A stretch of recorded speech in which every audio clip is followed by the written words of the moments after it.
Welcome to this Carnegie Endowment meeting on A Planet in Peril and the Future of Humanity. I'm Stuart Patrick, Senior Fellow and Director of the Global Order and Institutions Program at the Carnegie Endowment here in Washington, which is co-sponsoring this event with our program on sustainability, climate, and geopolitics. We're delighted today to be joined by Professor Johan Rockström, Director of the Potsdam Institute for Climate Impact Research and Professor in Earth System Science at the University of Potsdam. An internationally recognized scientist on global sustainability issues, Dr. Rockström is the author of more than 150 research publications and serves as the chair of the Earth Commission, as well as chief scientist for Conservation International. He is perhaps best known for developing the planetary boundaries framework, the most recent and novel version of which we'll be discussing today. One of the central themes of my own work here at Carnegie is the massive and growing disconnect that exists between the current international system, which of course remains divided into 193 independent national jurisdictions, and an integrated Earth system whose natural processes obey no sovereign territorial boundaries. That message is something that emerges loud and clear in the pioneering work of Dr. Rockström. As is becoming increasingly clear to us all, we are by now deep in the Anthropocene, a proposed geologic era in which humans have become the most powerful force shaping the Earth system. This is most obvious, of course, when it comes to global warming, as each day seems to bring another hottest day in history, not to mention news stories of how heat is altering the atmosphere, the hydrosphere, the cryosphere, or its frozen regions, and the biosphere. But as Dr. Rockström has documented, climate change is just one of many anthropogenic threats to the planet's life support system. On May 31st of this year, Dr. Rockström and 50 colleagues from around the world published a landmark study in the journal Nature on safe and just Earth system boundaries. It identifies and quantifies 8 natural limits that are essential not only for preserving the resilience and stability of life on Earth, but also for minimizing significant harms to humans around the world. These proposed boundaries include distinct thresholds accompanied by numerical targets for mean global surface temperatures, for the health and integrity of natural ecosystems, for the water cycle, and for nutrient cycles, including both nitrogen and phosphorus, as well as for aerosol pollutants. According to Dr. Rockström and his colleagues, humanity has already exceeded 7 of 8 of these boundaries that define what they call a safe and just operating space for humanity. The article emphasizes also that the planet is approaching critical tipping points and that crossing over these boundaries could lead to even more abrupt and discontinuous changes to Earth's natural systems, threatening to the future of civilization and life on our planet. Dr. Rockström and his colleagues also break new ground by framing the planetary crisis as a matter not only of safety, but of justice, since transgressing these boundaries will fall more heavily in some places, some communities and countries than others. It has implications for future generations, and of course, it hits other species, often with much greater force than it does our own. So, in our conversation, we'll look more closely at the implications of these troubling findings, as well as some of the background which led Dr. Rockström to do this research, and then ask what, if anything, can be done to bring humanity back into balance with the Earth system. We'll try to save the last 10 minutes or so for questions from all of you. So please prepare them and place them in the chat window. Dr. Rockström, welcome to the Carnegie Endowment. Thank you. Great to be with you.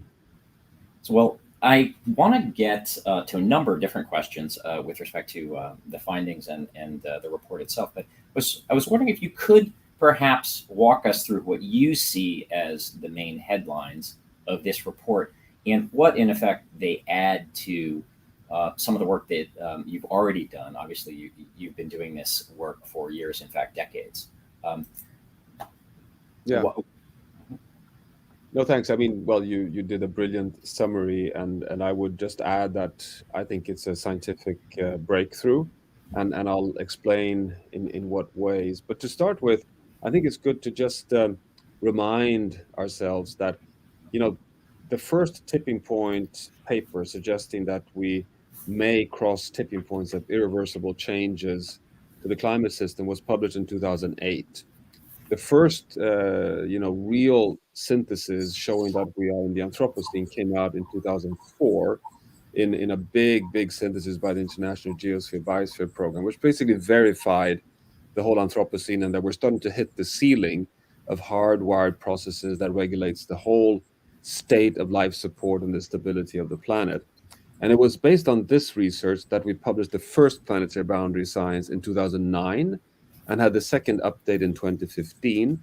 And this has then led to over 2,000 scientific papers being referring to the planetary boundary sciences, criticizing it, advancing it, deepening the scrutiny analysis, which then has led to the formation of the Earth Commission 3 years ago as an attempt to, do what science generally does. That when a big domain of research becomes mainstream, you need to start basically synthesizing the state of knowledge in order to supply the world with the best authoritative integrated level of confidence in that research. So the Earth Commission was set up as a kind of a fast track IPCC for the planet, very much inspired by the Lancet commissions from the medical sciences, to do exactly that, to be an integrated scientific assessment of what do we know about quantitatively defining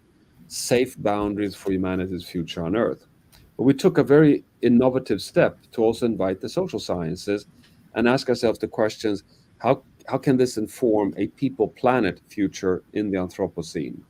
So we brought in the tipping point science, the Earth system modeling, but also the social sciences, and developed a new framework of safe and just Earth system boundaries, which are integrated with the same quantitative assessment units. This has never been done before. So when Kate Rayworth launched the donut economics framework that many of you may be aware of, inspired by the planetary boundary science, a great step forward. I'm so supportive of this work that she led, using the planetary boundaries safety definitions as the ceiling, and saying that if there is a biophysical ceiling, there has to be a social floor. And that social floor became the donut. But the social floor, as she has been defining it, is basically represented by the moral and aspirational social ambitions we have for sustainable development goals, and human development, and uh, equity, all factors that we all aspire to for social justice. But what we've done now with the safe and just Earth system boundaries is, for the first time, quantify safety and justice along the same units. So if we measure safety on climate boundary in terms of maximum allowed global mean surface temperature beyond which we risk triggering tipping points, landing at a safe level of 1.5 degrees Celsius as global mean surface temperature rise, the social sciences have used methodologies on defining maximum allowed significant harm to people and assessing the climate boundary with the same unit of measurement, concluding that already at 1 degree Celsius, we pass a threshold of unacceptable significant harm, meaning impacting tens of millions of people, livelihoods in regions, countries, and sectors around the world, measured with impacts on heat levels, on health, on extreme events, and doing that for all the boundaries that we explored. So that's what is the big step forward of integrating safety and justice, measuring it along the same quantitative units, and thereby showing what is the remaining space for humanity on Earth if we take people and planet um, at equal importance. And what we find in the results is the following. Well, to start with, this is, as you can imagine, a very complex challenge.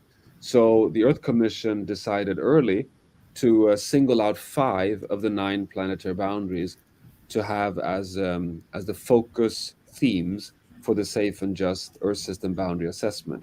So climate change, biosphere integrity, freshwater use, overloading of nitrogen phosphorus, so the biogeochemical flows, and the air pollutants, aerosol loading, were the 5 planetary boundaries that were taken out and the focus for the assessment, for the analysis.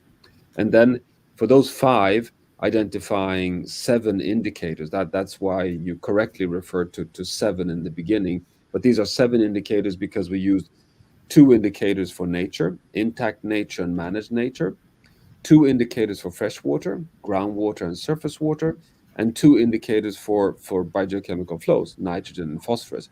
So that all gives us seven indicators for five boundaries where we quantified safe and just levels for significant harm, for justice, and safety is to keep the whole Earth system within Holocene-like stable conditions, avoiding tipping points, avoiding destroying life support systems.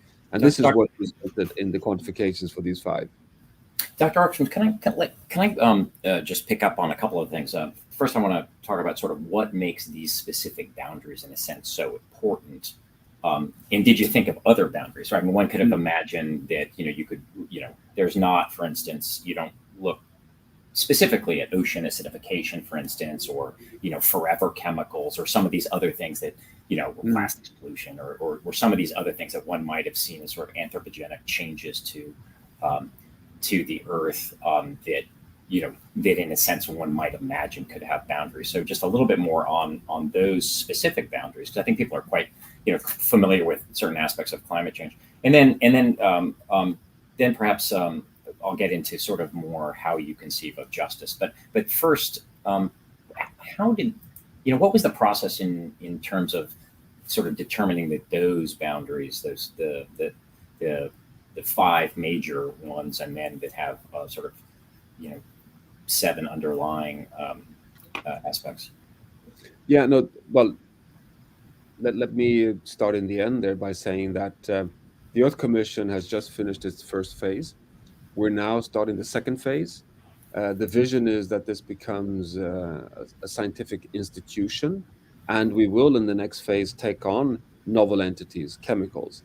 We will take on the ocean stability. We will take on the whole land use boundary, and the final ninth one is the stratospheric ozone layer, which we feel is under such good scientific and policy control that we may not have to put so much focus on it.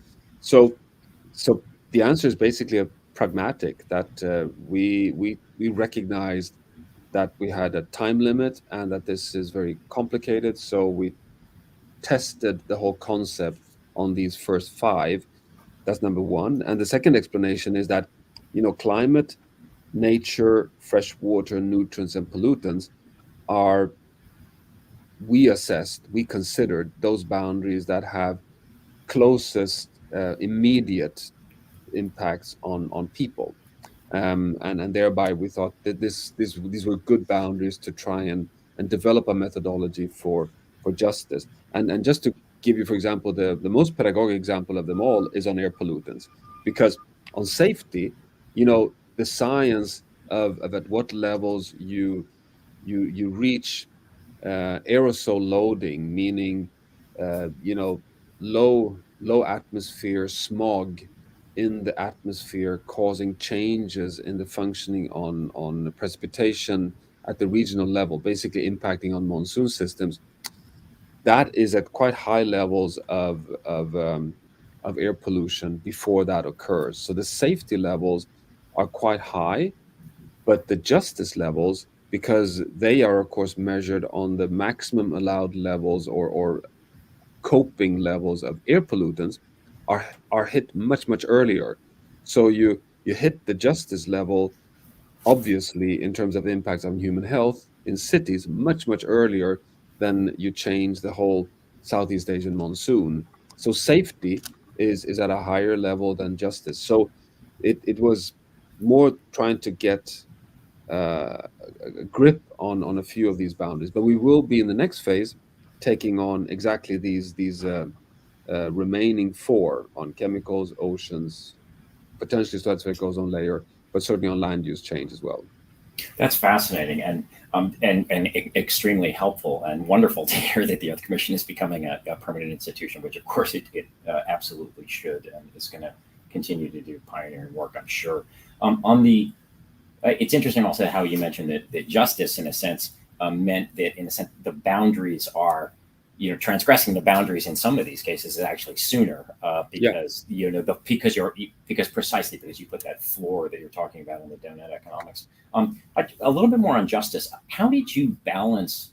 What just it seems that there are several different components of justice. One, as I mentioned, is about the fact that um, there's going to be within generations inequities in terms of certain parts of the world getting hit harder than others, not simply for climate change, which obviously has become quite apparent to many of us, but also for some of these other boundaries. Air pollution would be a one that I think people could obviously immediately get their heads around. So there's the intragenerational, that's a within generational justice. Then there's the other aspect of when people think about sustainability and fairness, there's Mm.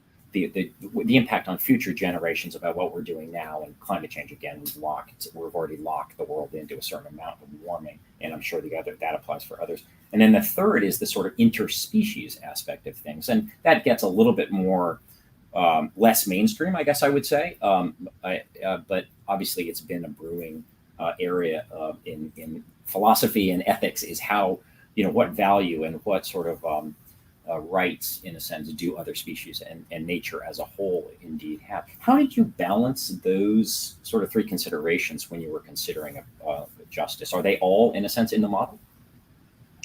Yeah. So, well, I promise you that the reason why I now refer to my fellow social scientists is not that I try to escape your great question, but it just shows how complex this question is, and I just want to emphasize that the Earth Commission had, I mean, I co-chaired the Earth Commission together with Chinese glaciologist Professor Chindahe, but also Professor Joyita Gupta, social scientist on environmental justice from the University of Amsterdam. She led the work on the justice research, and so I'm basically just trying to give credit and try to reiterate the lessons and the approaches that they took. And exactly as you say, they developed the methodology for intragenerational, intergenerational, and interspecies justice. So taking both current generations of humans, responsibility for future generations of humans on Earth, but also the responsibilities between us and other species on Earth, and assessing that from levels of maximum allowed significant harm for all these boundaries, but recognizing that justice is, of course, also defined as sharing in a fair way the ecological space that is given from these safe boundaries. So if you have a climate boundary, it translates to a carbon budget, that's finite. But it's the same thing with fresh water, it's also finite. And same thing with nitrogen, it's also finite.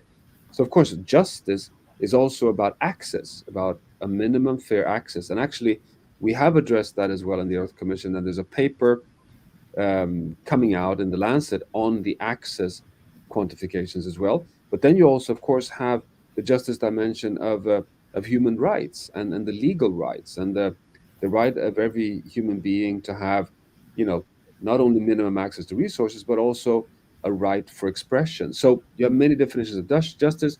We focused here in the first round on significant harm, and the social scientists did apply all these three dimensions of intra, inter, and interspecies.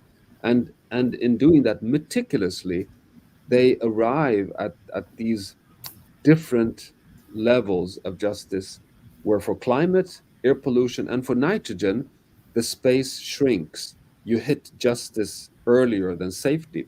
But interestingly, and as an Earth system scientist myself, I find it quite reassuring that for biodiversity and for freshwater um, and for phosphorus, these are the three. Um, the safety assessments are equal to the justice assessments, and that to me is quite interesting and very reassuring. That it shows that we in the natural sciences, when we put safe boundaries beyond which we undermine life support systems, that we risk permanently knocking over aquatic ecosystems, collapsing coral reef systems, collapsing rainforests, that this is actually by the social scientists assessed as the point of exceeding significant harm because you undermine livelihoods. and that this is an interesting alignment between the social and natural sciences on earth justice. I mean, I tell my students all the time that I think personally that the ultimate definition of justice is the right for every human being currently on planet Earth and future born on planet Earth to live, to be born on a livable planet which has equal opportunity as the planet that I was born on, being on watch on planet Earth today. So that I have a responsibility to leaving behind to my children a planet of equal, minimum equal living life support systems as the planet that I myself experienced when I was born. That to me is ultimate Earth justice.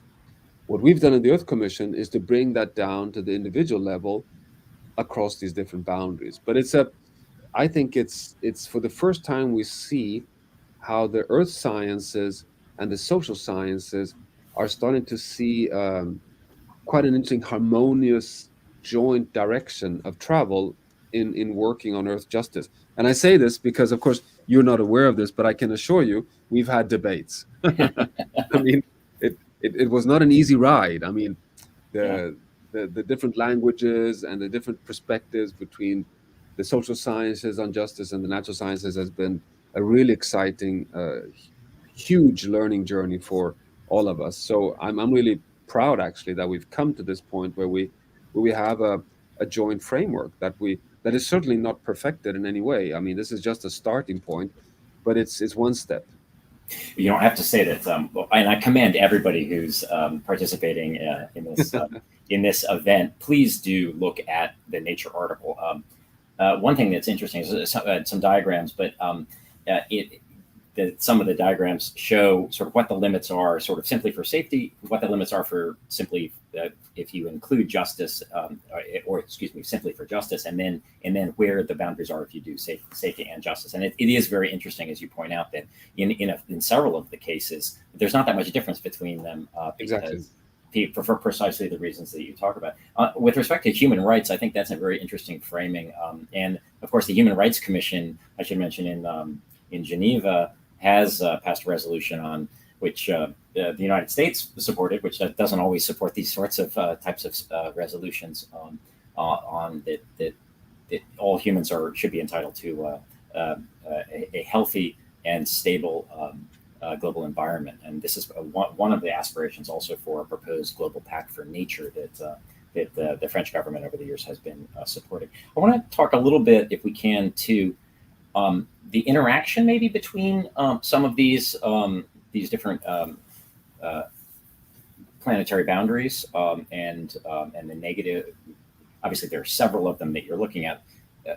Are these things in a sense additive and they're separate in some ways, but obviously this is an interconnected Earth system, and so if there are some linkages that you have seen and want to highlight, and then also, are there certain of them that are more amenable to collective action and human intervention than others? You know, are some of them ones where actually with relatively straightforward adaptations or changes in human behavior, one could see see them being managed, and others are going to be with us for a very, very long time, and we're going to be managing them for quite some time.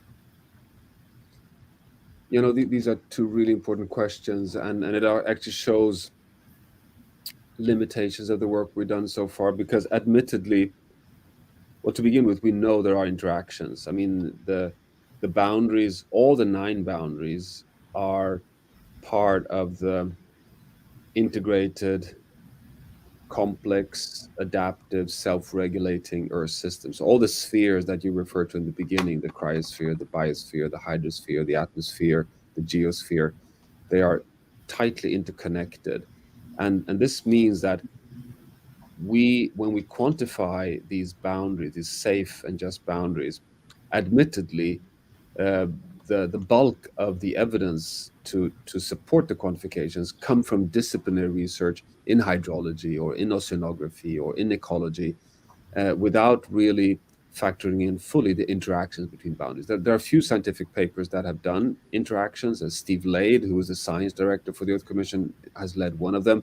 We refer to that in the Nature paper, but it's been difficult for us so far to run fully integrated analysis to perfect even more the quantification. I foresee that we'll be doing that in the future. Basically, have Earth system models to test interactions between the boundaries. So we have, for example, already some work showing that, if you go too far outside of this safe boundary on biodiversity, land, and water, you impact directly on the climate boundary, to the point actually that even if you would succeed in decarbonizing the global energy system in line with IPCC says is necessary, you would still lose the 1.5 safe boundary, because the loss of carbon uptake capacity and nitrous oxide emissions and methane emissions would push you, because of the land and biosphere boundaries, outside of the climate boundary. So yes, there are interactions, and I think that is supporting that our quantifications are quite conservative. That the likely direction of travel is that they are, if anything, even tighter. If you really start representing interactions fully. And then on your second question, this is a really exciting question, which is also not only in the next phase, but I would say a challenge for science in general. That the boundaries, the safe boundaries, are, for many of them, there to avoid that we cross tipping points. So the tipping point science is a key piece of evidence to help us place the boundaries. And we have identified 16 big climate tipping element systems, big biophysical systems that we know contribute to regulate the climate system, and that they have multiple stable states. So push them too far and they can cross tipping points. But of these 16, many of them are actually biosphere systems, like the temperate forest, the boreal permafrost, the Amazon rainforest, the coral reef systems. And therefore, these are what we increasingly call today global commons. Hmm. These are big units that have to be governed and managed collectively by all nations in the world. And that is, of course, an enormous challenge for governance, for the economy, for institutions around the world, that it won't be enough to leave to the nation states to handle these big earth regulating tipping element systems, that we have to keep within a safe space. But the boundaries just gives you global quantifications. But to manage them, you have to be collectively able to say, okay, Brazil, you are stewards of one of the big tipping element systems. Um, you therefore provide a service to humanity.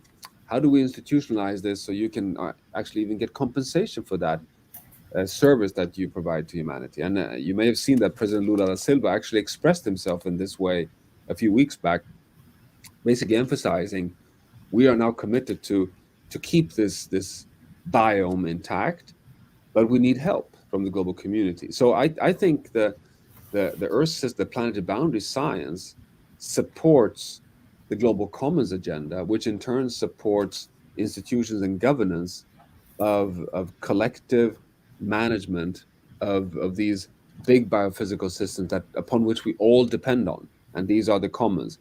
How do we do this? Big challenge.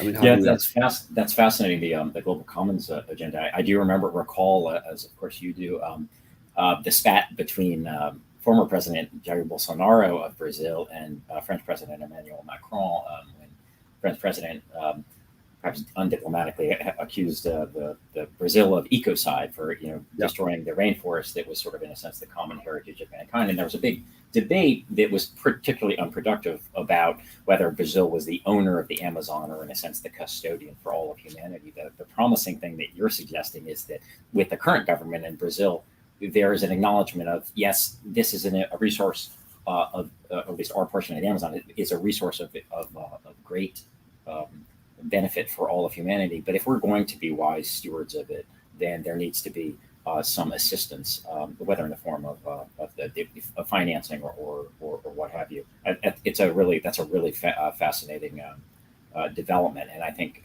as you suggest, sort of a hopeful development. Um, Mm.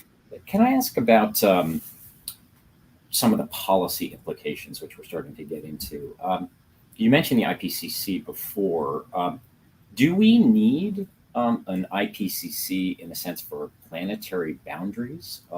It would, or could one imagine the existing IPCC um, being a venue where it simply expands its remit? I know there are a number of different platforms out there, including the IPBES, the Intergovernmental Policy Platform for Biodiversity and Ecosystem Services. Doesn't exactly roll off the tongue, but it's a very, very important Mm. international entity that looks at the fate of, of the biosphere and of biodiversity in particular, and land use and these sorts of things.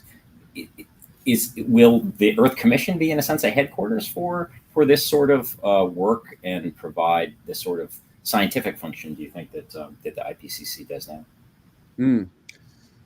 Yeah, I have kind of mixed feelings about this. So, well, to begin with, so the Earth Commission, as I mentioned, is an interdisciplinary global science assessment mechanism, but it's has no connections to governments, and there's no kind of institutionalized framing for it as with the IPCC. I mean, the IPCC is part of a UN decision by all member states coming out of the establishment of the United Nations Framework Convention 1992 at the Rio Conference. The Earth Commission is a completely independent initiative, but it is housed under Future Earth. And Future Earth is the world's largest network of global sustainability scientists. So this is like the most established group. Future Earth has evolved from the International Geosphere Biosphere Program, the National International Human Dimensions Program, Diversitas, the Earth System Science Partnership. So it is actually quite well positioned to be a vehicle that synthesizes our knowledge of planet Earth.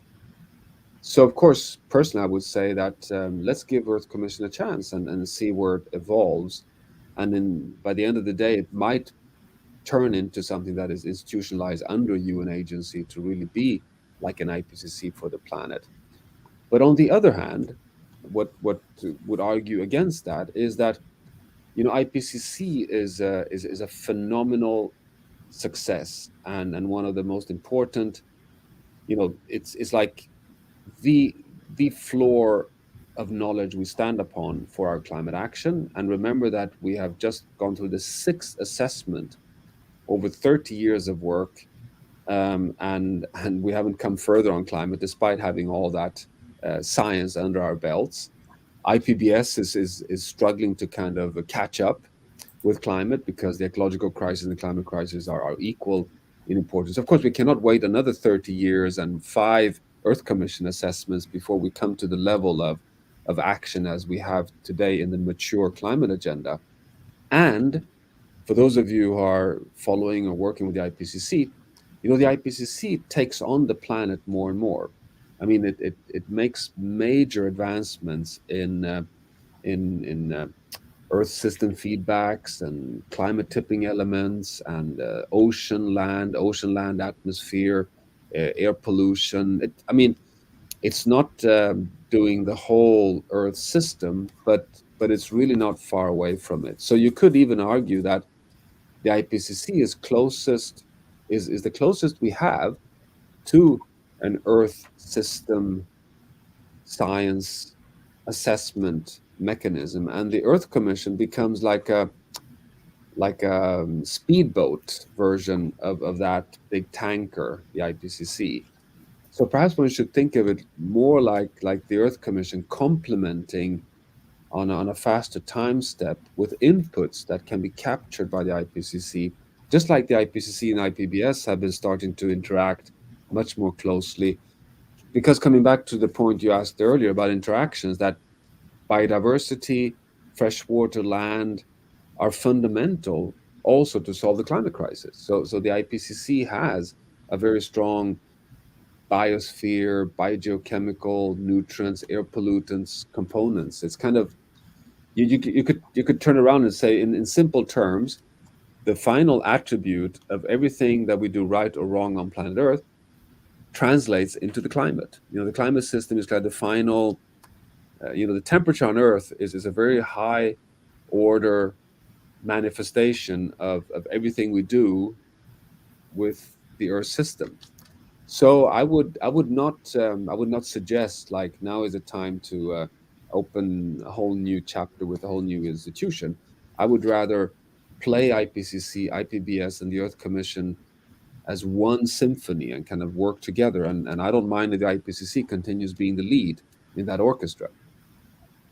That makes no, that makes a lot of sense. And yeah, you're right. I'm simply looking for an institutional solution, particularly if it's an intergovernmental one, could sort of get come at the expense of how nimble your Earth Commission, Yeah, for instance, is. And so, yeah, I think the symphony often, when people talk about global governance these days, the that metaphor of the symphony and the process of orchestration is yeah. really the as opposed to you know simply assigning all of these tasks to sort of one entity. I want to ask, just sticking on the policy aspect of things. One of the frustrations that I've encountered and others have encountered in Washington and other capitals is the difficulty of getting sort of mainstream foreign policy, international relations experts to take seriously this notion of environmental and planetary security. It's a little easier sometimes with development institutions, et cetera. Sometimes environmental ministries are quite underpowered within governments of UN member states, and so there's not necessarily the comfort of mainstreaming some of these things. On the other hand, your commission seems to have gotten a lot of traction. So I'm sort of wondering how, if you could sort of walk through your level of interaction with say the EU or even the United States, but certainly within UN agencies, which not least in the sort of sustainable development agenda and the implications of some of your findings at the multilateral level. I realize I put a lot on the table again, but Mm. I'm just interested in sort of what kind of reception you're getting. Have you been asked to give briefings to some of these actors to be able to and think about what the policy implications at the multilateral and national level are? Yeah. No, it's I would say it's a bit early because the Earth Commission has just published the first results, as you referred to, in Nature. We have the more social science piece coming out in the Lancet in the next month or so. But there's already been a lot of interest, particularly from Achim Steiner and the UNDP, the United Nations Development Program, but also Inger Anderson and the United Nations Environment Program.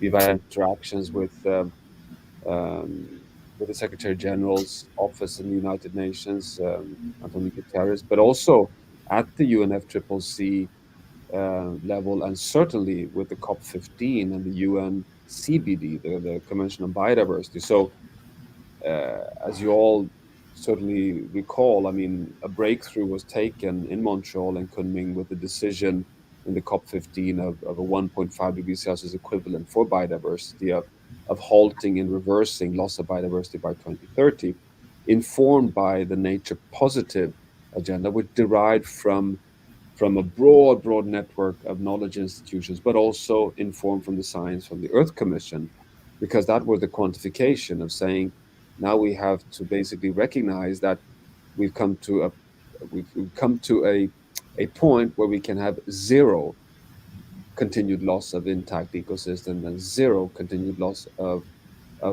species, which is therefore the nature positive agenda of reversing loss and having a net positive point by 2030. So there's been a lot of interactions with the Earth Commission and policy, both on biodiversity, climate, but also within the UN system.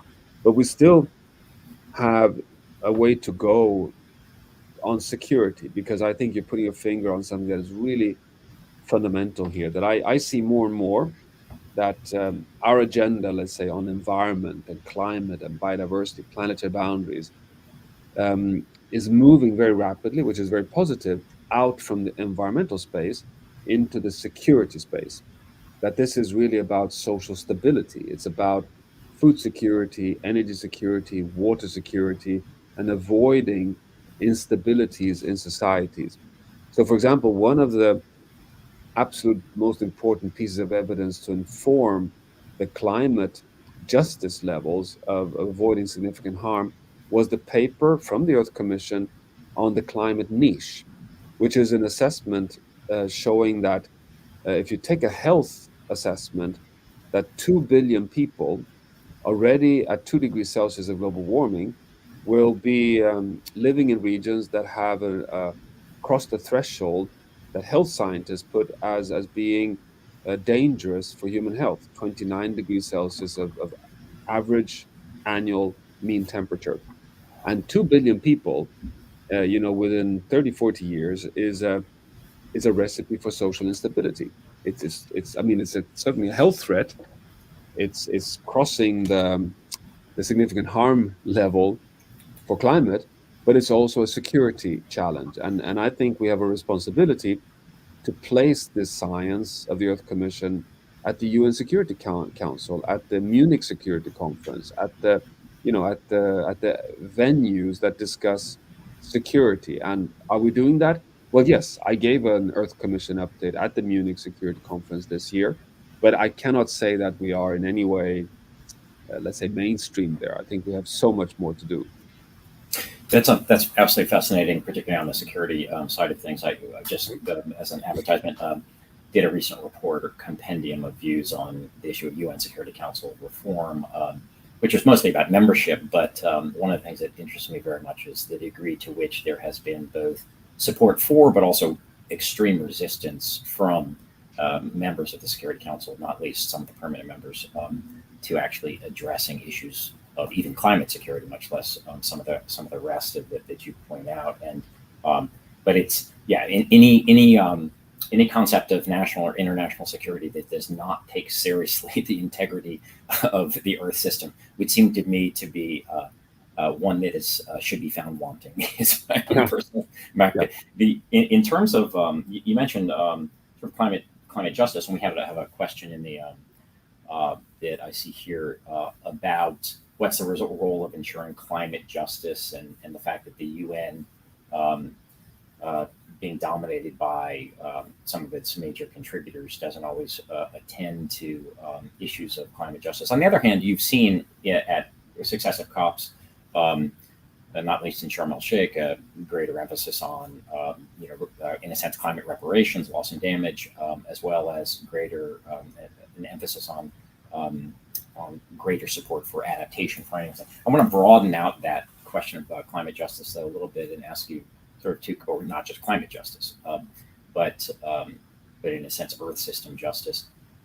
First of all, are there particular areas of the world? Because I believe you take, in addition to this global perspective, you do the report does look at certain Mm. regions or even countries that would seem to be, in a sense, hotspots for a number of these different boundaries being pushed or crossing at the threshold, and that are perhaps more vulnerable than others. Now, this doesn't mean that they're responsible for it. Far from it. They may be, yeah, in a sense, victims of sort of what other countries have been doing, not least with respect to greenhouse gas emissions. So, how do you deal with the regional aspect of things when it comes to um, uh, sort of both diagnosing and thinking about what areas of the world are most at risk from some of these trends, and then are there policy implications that flow from that from a justice perspective? And Yes, I mean it's clear that we live in an extremely unjust world. I mean, unjust from so many aspects. I mean, one fundamental aspect is this significant harm thresholds being transgressed, and that hits the most vulnerable communities in poor developing countries primarily. But then the second injustice is this fact that 1% of the richest in the world consume 70% of the natural resources. So basically, the remaining budgets of the ecological space defined by the safe and just Earth system boundaries is predominantly sucked up and consumed by the rich minority and not reaching the poor majority. So that's an additional level of injustice. But then, of course, you have this third level of injustice, which I find to be most worrying, that we are, not even giving the chance of vulnerable people to climb the development ladder if they are increasingly hit by life support undermining impacts because of the transgression of the boundaries, extreme events, but also sea level rise, salt intrusion, disease patterns, heat waves. I mean, everything that makes it even more difficult to get agricultural development and positive trajectories. So we really are in a situation where justice has to be lifted up to a new level of attention. And I think the Sustainable Development Goals agenda that you referred to earlier has justice very centrally placed. But we don't I can at least not see that we're truly connecting that with the earth system justice in terms of the rights of every human being to have adequate fair access to ecological space. I mean, fresh water, clean air, soil, biodiversity, energy. These are fundamental failures, remain fundamental failures. And because a dilemma we have, which I'm really worried about, is that the rich countries in the world are much faster to put big funding or financial investments in adaptation strategies to deal with the impacts we're seeing. So while the more vulnerable communities, basically their adaptation strategy is to move, which is not a very robust or sustainable way of handling extreme events. I mean, we published a paper led by colleagues at the Potsdam Institute a year ago, showing that after extreme floods, particular, poor communities tend to end up in a situation where they can no longer put their children to school because of the need to rebuild their own livelihoods, which means that the implication of one single extreme event can be multi-generational because they're not able to put their kids back into school, and you end up having one event that we don't quantify properly. I mean, we just quantify the cost as the immediate cost, the immediate social cost, but the actual price tag may be much higher because of the lasting implication for vulnerable communities. So I think we need to have much more focus here, and that's what worried me also in Sharm el Sheikh at COP27. That of course it was necessary to talk about loss and damage, and some progress was made, but the question is if it's really taken, given the seriousness it deserves in terms of truly building more social resilience on the ground, and not only paying for invoices after a disaster has occurred. Yeah, and very much so. I think that the importance of, of your work is in suggesting that whether it's in dealing with climate change or other aspects of the Sustainable Development Goals, that many of the many of the goals, there are 17 different goals, and in some ways they're an improvement over what came before, which is the Millennium Yeah, Development Goals, because they deal much more with the natural world. That there are goals devoted to life underwater, life on land, climate change, etc. But I think what you're pointing out is that when you have these 17 different, one of the things you're pointing out is that you have these 17 different disparate goals. In a sense, the Earth system permeates all of them, and so it can be too easy to look at these things in sort of in a fragmented fashion. I do also want to though sort of ask you about whether or not there were discussions within the commission about the world economy and the regnant model of global capitalism, which, as we all know, has produced tremendous abundance, although highly unevenly shared, highly inequitable. But it's also come at extraordinary expense of the environment and the natural world, which is often seen as well an externality which economists and capitalists don't really have to worry about. But there are lots of debates within the environmental community, broadly speaking, as to whether or not we can continue to hold out growth, and if we can, is green growth possible, or do we need to have a different model that is, to use provocative language, a bit less rapacious of the natural world. And I'm just wondering whether there were discussions amongst the social scientists and natural scientists that are involved in this project about, you know, whether growth models need to be adjusted, and going beyond just simply we need to invest more in natural capital Mm. and being wise stewards of the environment. Can we have the kind of growth? Because there's also asymmetries then, because of course the developing countries are sitting there thinking, well, look, you all in the wealthy world had ample opportunities to use your natural resources, and are you saying we can't? And so they have to be offered something as well. It's a big conundrum, but I'm wondering whether or not you have any insights or thoughts on that matter. You know, I mean, you're putting your finger on a whole new episode for for the for the dialogue here. And the simple answer is no. The Earth Commission did not take this on. It was outside of the remit of the Earth Commission. Of course, there were some internal debates. I would like to point to the Earth for All initiative, that is the 50-year update of the Club of Rome, that really addressed this issue of growth. But we've had discussions, of course, and my perspective on this is that, well, to begin with, it's clear, we all know that GDP is not a good measure of growth, because we are simply allowing the planet to subsidize economic development, as we are actually using human costs to subsidize. So there are two externalities that are not factored in: human value, environmental value. And this is what gives us a skewed, exaggerated view on progress for those who overexploit the Earth system. So I mean, that's that is kind of one kind of line in the sand.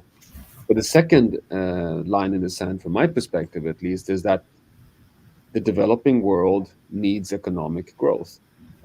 We know this empirically, that, you know, bringing yourself up the first steps on the economic development ladders is fundamental in terms of getting conventional economic development is a positive for education, capacity development, infrastructure. But we also know that you come very early at a per capita level, even if we measure in the erroneous measurement unit GDP, very rapid to a point beyond which we don't see better well-being or happiness or anything that we value in terms of life quality.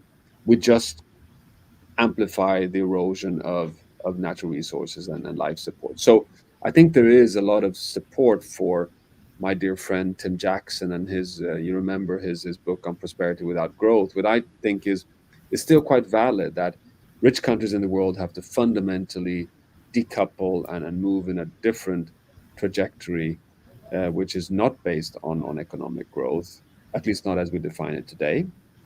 You can have, as Partha Dasgupta defined, much more of a well-being, inclusive growth paradigm, but that the developing world, we need to leave more space for economic development, and that this is part of justice, and it's part of justice within planetary boundaries, because it does imply a readjustment of the ecological and resource space in the world.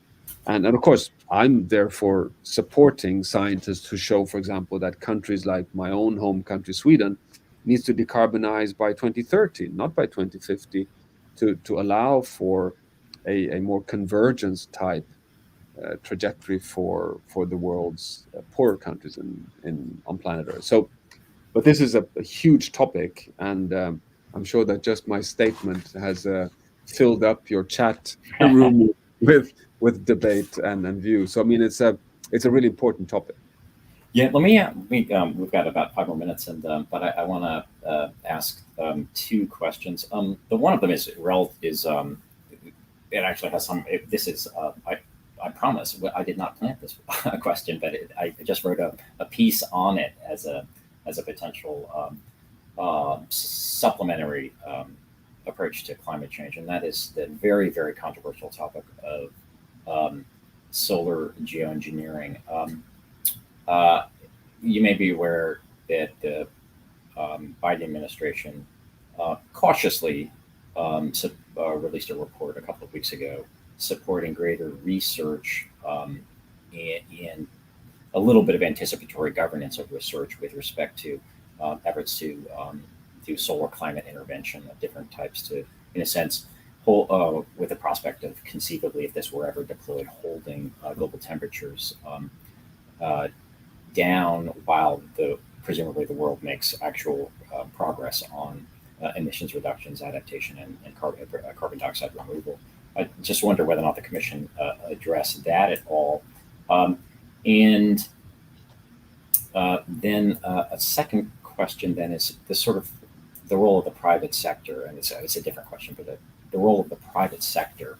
Uh, have you tried to engage any any corporations or sort of business consortia in this? Because it's quite remarkable to me that the degree to which at least some sectors of the business community and international finance, insurance, of course, have gotten a lot of religion on the question of climate change and even to some degree biodiversity and the importance of investing in Earth's natural capital. So, two questions: one on the solar geoengineering front as a supplementary potential option, obviously hugely controversial, and then the other is on the private sector engagement, the nature of your interaction in the Commission with the private sector. Yeah, so on geoengineering in general, I mean, we did not address that specifically in the Earth Commission. We do a lot of work on that at my own institute, at the Potsdam Institute, and we clearly distinguish between CDR, carbon dioxide removal technologies, and SRM, solar radiated management, or different forms of stratospheric or big ocean manipulation with zinc or copper, and we still consider those to be completely outside of the realm of what should be pursued, simply because of the unknown, potentially catastrophic and unmanageable side effects. That said, I personally am of the view that we have to keep, unfortunately, all options open. 10 years back, there was still a good argument to say that nuclear power should be held off. You could have strong arguments why nuclear power should be really shut down, but for every year that we fail on climate, and for every year we come closer and closer to unmanageable, potentially catastrophic climate risks, nuclear comes back on the table as something we have to, whether we like it or not, consider seriously. Carbon dioxide removal technologies comes back because we have no choice but to really start making uh, direct air capture, different forms of carbon capture and storage. It has to work because we are simply shutting the window of an orderly phase out.